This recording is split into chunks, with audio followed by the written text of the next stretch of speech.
Reprimanding. When we fail to reprimand behaviors that we see, eventually it becomes an entitlement.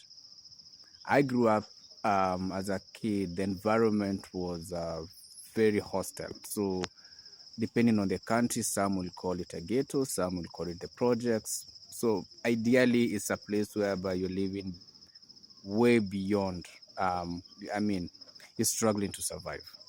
It's the kind of places where violence is the order of the day, crime is the order of the day, and domestic violence and all those, all those things are the order of the day.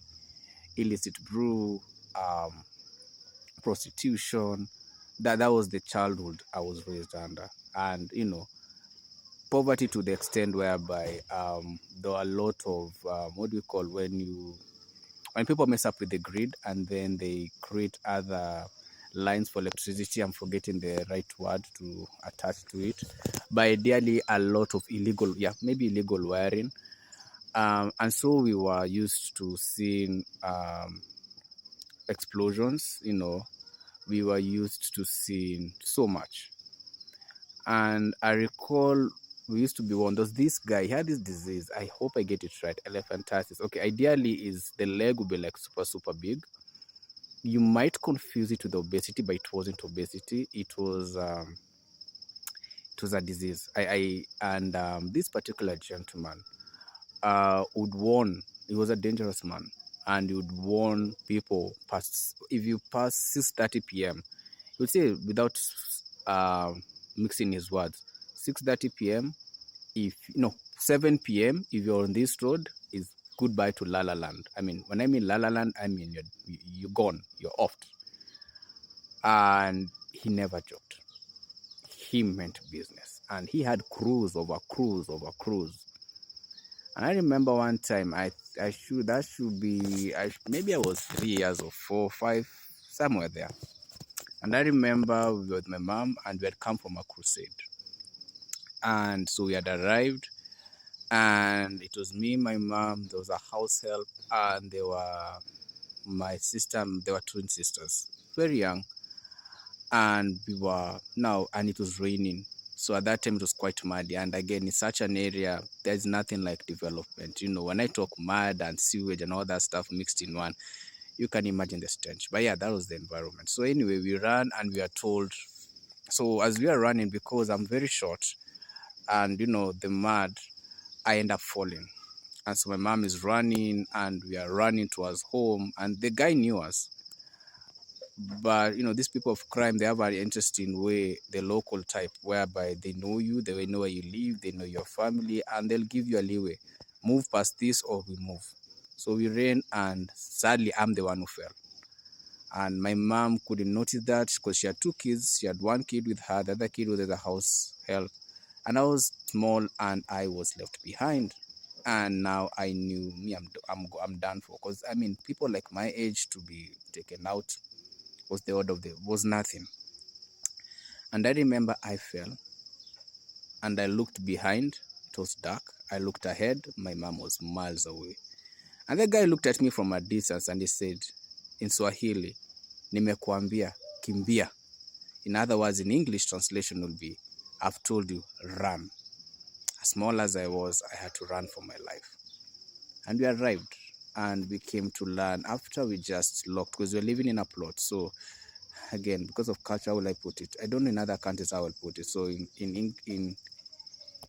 in my country, Kenya, we'll call it a plot, not an apartment per se, but I don't know how it's going to be from another part, from another culture, how you pick it. But it's like you all live in one.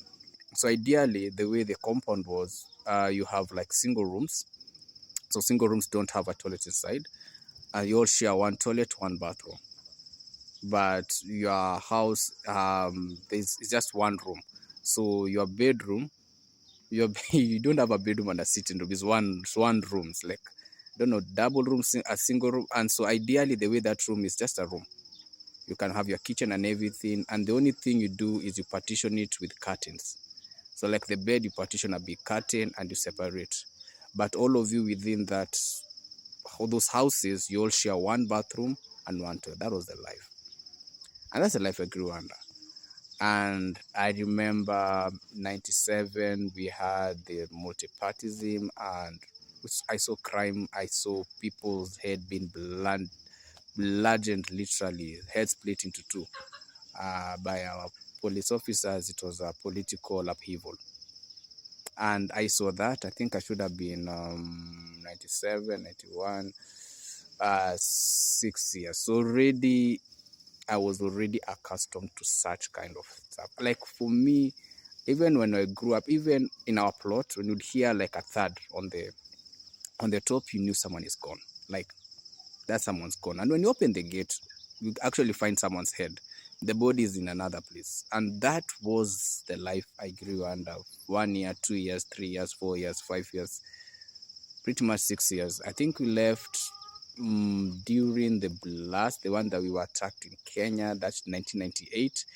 That's when we moved. So 98, I'm 91. So I left at 7 years. But already I was already accustomed to violence and all that stuff.